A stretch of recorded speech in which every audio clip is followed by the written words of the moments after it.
कथा सुने कार्तिक की, हरत सारे कलेश। शरण प्रभु की जो मिले, मिटे भव का दोष। राधे राधे, जय श्री कृष्णा। आप सभी का दिन शुभ और मंगलमय हो। तो आइए इस कथा का रसपान करते हैं। आज हम सुनेंगे कार्तिक मास महात्म्य का चौथा अध्याय।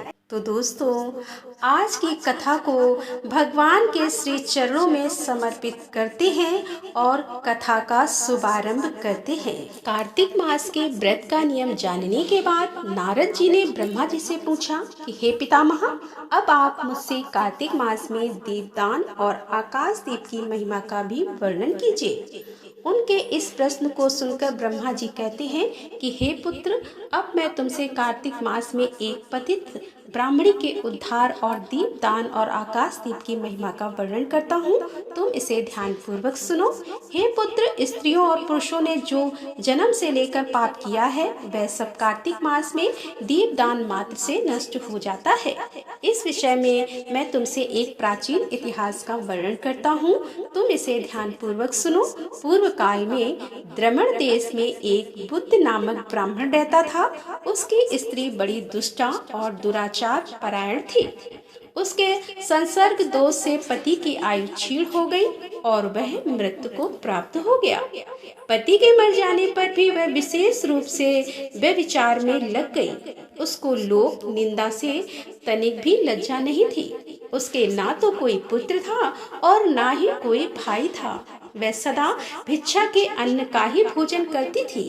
अपने हाथ से बनाए हुए शुद्ध और स्वल्प अन्न को कभी ना खाकर मांग कर लाए हुए बासी अन्न को ही खाती थी। दूसरे के घर रसोई बनाया करती थी और तीर्थ यात्रा आदि से दूर रहती थी। उसने कभी कथा भी नहीं सुनी थी। एक दिन तीर्थ यात्रा में लगा हुआ कोई विद्वान ब्राह्मण उसके घर पर आया। उसका नाम कुत्था था। उस स्त्री को व्यभिचार में आसक्त देखकर उस ब्रह्म ऋषि श्रेष्ठ कुत सुना, तू मेरी बात को ध्यान देकर सुन। पृथ्वी आदि 5 भूतों से बने हुए एवं बीप और रक्त से भरे हुए इस शरीर को केवल दुख का ही कारण है। तू क्यों पीसती है? अरे, ये देह पानी के बुले के समान है। एक दिन इसका नाश होना निश्चित ही है। इस अनंत शरीर को यदि तू नित्य मानती है तो अपने मन में बैठे हुए इस मोह को विचार पूर्वक त्याग दे। सबसे श्रेष्ठ देवता भगवान विष्णु का चिंतन कर और उन्हीं की लीला कथा को आदर पूर्वक सुन। और जब कार्तिक मास आवे तब भगवान दामोदर की प्रीति के लिए स्नान दान आदि कर दीपदान दे। भगवान विष्णु की परिक्रमा करके उन्हें प्रणाम कर यह व्रत विधवा और सौभाग्यवती सभी स्त्रियां कर सकती हैं। ये सब पापों की शांति और समस्त उपद्रव का नाश करने वाला है। कार्तिक मास में निश्चय ही दीपदान भगवान विष्णु की प्रसन्नता बढ़ाने वाला है। ऐसा कहकर कुत मदन करर पश्चाताप करती हुई इस निश्चय पर पहुंची कि मैं कार्तिक मास में अवश्य व्रत करूंगी।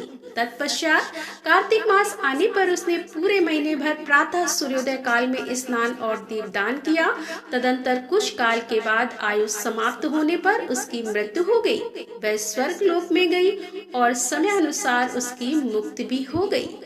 कार्तिक के व्रत में तत्पर होकर दीपदान आदि करने वाला जो इस दीपदान का इतिहास सुनता है वह मोक्ष को प्राप्त होता है।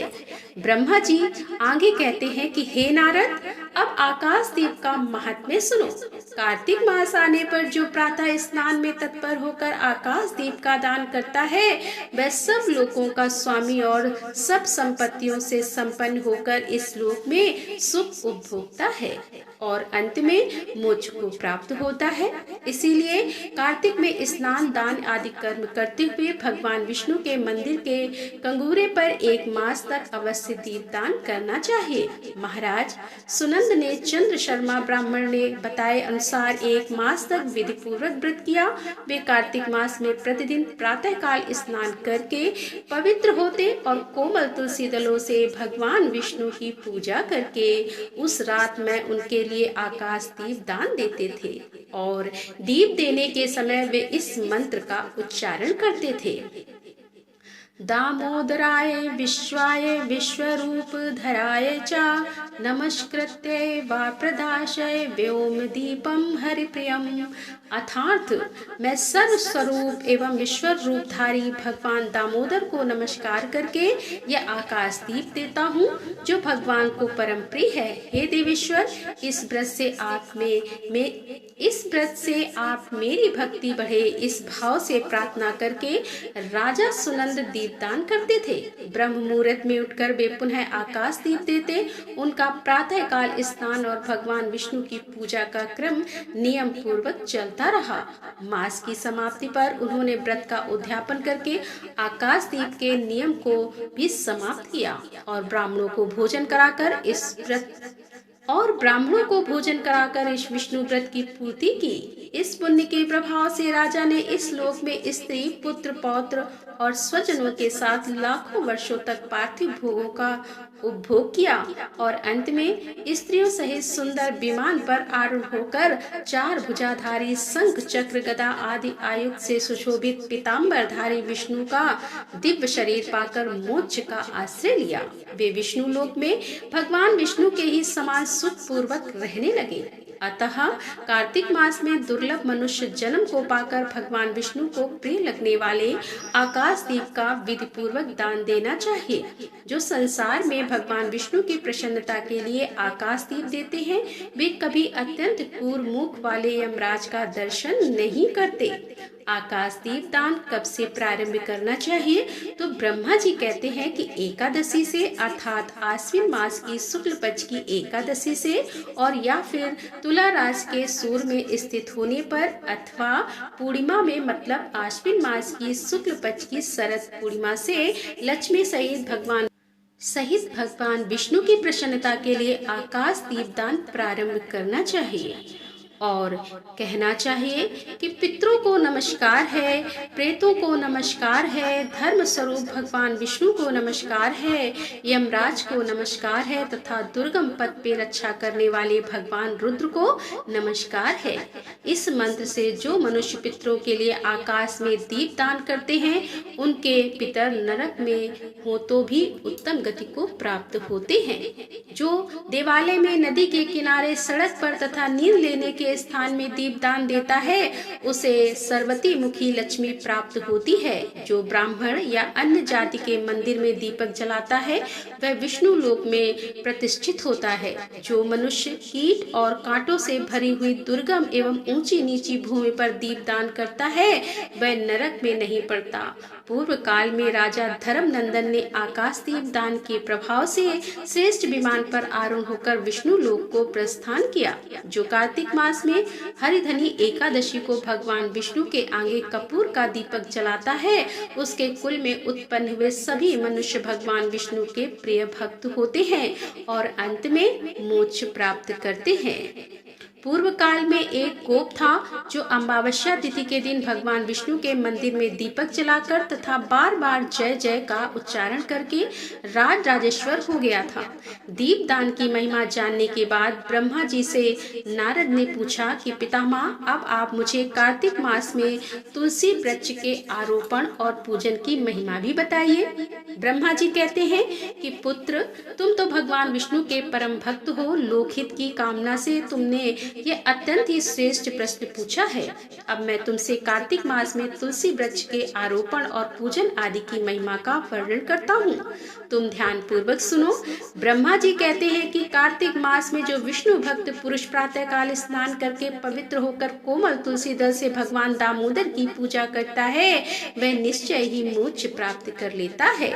जो भक्ति से रहित और वह यदि स्वर्ण आदि से भगवान की पूजा करे तो भी वे उसकी पूजा ग्रहण नहीं करते। सभी वर्णों के लिए भक्ति ही सबसे उत्कृष्ट मानी गई है। भक्तिहीन कर्म भगवान विष्णु को प्रसन्न करने वाला नहीं होता और यदि तुलसी के आधे पत्ते से भी प्रतिदिन भक्ति पूर्वक भगवान की पूजा की जाए तो भी वे स्वयं आकर दर्शन देते हैं। पूर्व काल में भक्त विष्णुदास भक्ति पूर्वक तुलसी पूजन से शीघ्र ही विष्णु धाम को चला गया और राजा चोल उसकी तुलना में गौण हो गए। अब तुलसी का महात्म्य सुनो। यह पाप का नाश और पुण्य की वृद्धि करने वाला है। अपनी लगाई हुई तुलसी जितना ही अपने मूल का विस्तार करती है, उतना ही सहस्त्र युगों तक मनुष्य ब्रह्मलोक में प्रतिष्ठित होता है। यदि कोई तुलसी संयुक्त जल में स्नान करता है तो वह सब पापों से मुक्त होकर भगवान विष्णु के लोक में आनंद का अनुभव करता है। हे महामुनि, जो लगाने के लिए तुलसी का संग्रह करता है और गाकर तुलसी का वन तैयार कर देता है, वह उतने से ही पाप मुक्त होकर ब्रह्म भाव को प्राप्त होता है। जिसके घर में तुलसी का बगीचा विद्यमान है, उसका वह घर तीर्थ के समान है। वहाँ यमराज के दूत नहीं जाते। तुलसी वन सब पापों को नष्ट करने वाला, पुण्यमय तथा अभिष्ट कामनाओं को देने वाला है। जो श्रेष्ठ मानस तुलसी का बगीचा लगाते हैं, वे यमराज को नहीं देखते। जो मनुष्य तुलसी का संयुक्त गंध धारण करता है, किस माड़ पाप उसके शरीर का स्पर्श नहीं करता। जहाँ तुलसी वन की छाया होती है, वही पितरों की तृप्ति के लिए श्राद्ध करना चाहिए। जिसके मुख में, कान में और मस्तक पर तुलसी का पत्ता दिखाई देता है, उसके ऊपर यमराज दृष्टि भी नहीं डाल सकते। फिर दूतों की तो बात ही क्या है। जो प्रतिदिन आदर पूर्वक तुलसी की महिमा सुनता है, वह सब पापों से मुक्त होकर ब्रह्मलोक हो जाता है। हे महामुनि, इस विषय में मैं तुमसे एक कथा सुनाता हूँ, तुम ध्यान पूर्वक सुनो। पूर्व काल की बात है कि कश्मीर देश में हरमेधा और सुमेधा नामक दो ब्राह्मण रहते थे, जो भगवान विष्णु की भक्ति में संलग्न रहते थे। उनके हृदय में संपूर्ण प्राणियों के प्रति दया थी और वे सब तत्वों का यथार्थ मर्म समझने वाले थे। एक समय की बात है कि वे दोनों श्रेष्ठ ब्राह्मण तीर्थ यात्रा के लिए चले जाते हैं। जाते जाते किसी दुर्गम वन में परिश्रम से व्याकुल हो गए। वहां उन्होंने एक स्थान पर तुलसी का वन देखा। उनमें से सुमेधा ने वह तुलसी का महान वन देखकर उसकी परिक्रमा की और भक्ति पूर्वक उनको प्रणाम किया। यह देखकर हरिमेधा ने तुलसी का महात्म्य और फल जानने के लिए बड़ी प्रसन्नता के साथ बार बार पूछा, ब्राह्मण अन्य देवताओं, तीर्थ व्रतों और मुख्य ब्राह्मणों के रहते हुए तुमने तुलसी वन को क्यों प्रणाम किया? सुमेधा बोला, महाभाग्य रूप से सब बात बताओ। वहां विश्राम करके सुमेधा ने हरिमेधा से कहा कि हे विप्र, पूर्व काल में दुर्वासा के हिसाब से जब इंद्र का ऐश्वर्य छिन गया था, उस समय ब्रह्मा आदि देवता और असुरों ने मिलकर क्षीर सागर का मंथन किया। उससे ऐरावत हाथी, कल्पवृक्ष, चंद्रमा, महालक्ष्मी, उच्च सवा, घोड़ा, कौपमणि तथा धनवंतरी रूप भगवान श्री हरि और दिव्य औषधियां प्रकट हुई। तदंतर अर्ता और अमरता प्रदान करने वाले उस अमृत कलश दोनों हाथों में लिए हुए श्री विष्णु बड़े हर्ष को प्राप्त हुए और उनके नेत्रों से आनंद अश्रु की कुछ बूंदें उस अमृत के ऊपर गिरी। उनसे तत्काल ही मंडलाकार उत्पन्न हुई। इस प्रकार वहां प्रकट हुई लक्ष्मी तथा तुलसी को ब्रह्मा आदि देवताओं ने श्री हरि की सेवा में समर्पित किया और भगवान ने उन्हें ग्रहण कर लिया। तब से तुलसी श्री जगदीश्वर श्री विष्णु को अत्यंत प्रिय करने वाली हो गई। संपूर्ण देवता भगवत प्रिया तुलसी की श्री हरि विष्णु के समान ही पूजा करते हैं। भगवान नारायण संसार के रक्षक और तुलसी उनकी प्रियतमा है, इसीलिए उन्हें मैंने प्रणाम किया। सुमेधा इस प्रकार कह ही रहे थे कि सूर्य के समान अत्यंत तेजस्वी एक विशाल विमान उसके निकट ही दिखाई दिया। उन दोनों के आगे वह बरगद का वृक्ष गिर पड़ा और उससे दो दिव्य पुरुष निकले, जो अपने तेज से सूर्य के समान संपूर्ण दिशाओं को प्रकाशित कर रहे थे। उन दोनों ने हरिमेधा और सुमेधा को प्रणाम किया। उन्हें देखकर वे दोनों ब्राह्मण भय से विलंब हो गए और आश्चर्यचकित होकर बोले, आप दोनों कौन हैं?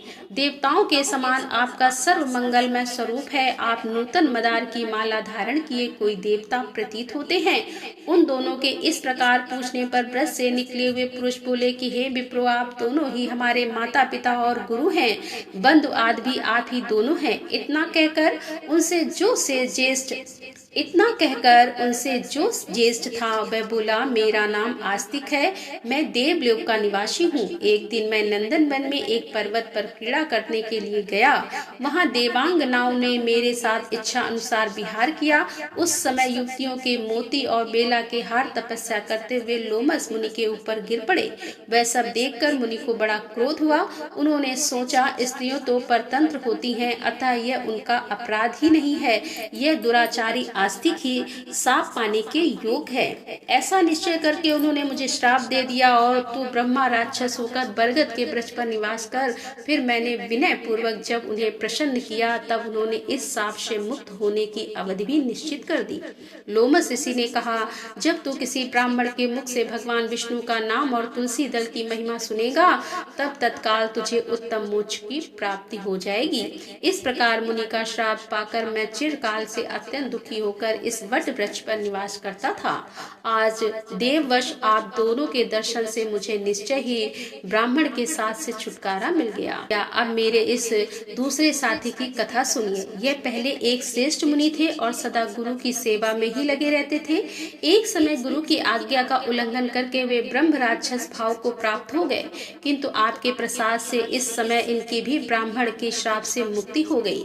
आप दोनों ने तीर्थ यात्रा का फल तो यही साथ लिया। ऐसा कहकर वे दोनों उन श्रेष्ठ ब्राह्मण को बारंबार प्रणाम करके उनकी आज्ञा लेकर प्रसन्नता पूर्वक दिव्य धाम को गए। तत्पश्चात वे दोनों श्रेष्ठ मुनि परस्पर पुण्यमय तुलसी की प्रशंसा करते हुए तीर्थ यात्रा के लिए चल दिए। इसीलिए भगवान विष्णु की प्रसन्नता देने वाले इस कार्तिक मास में तुलसी की पूजा अवश्य करनी चाहिए।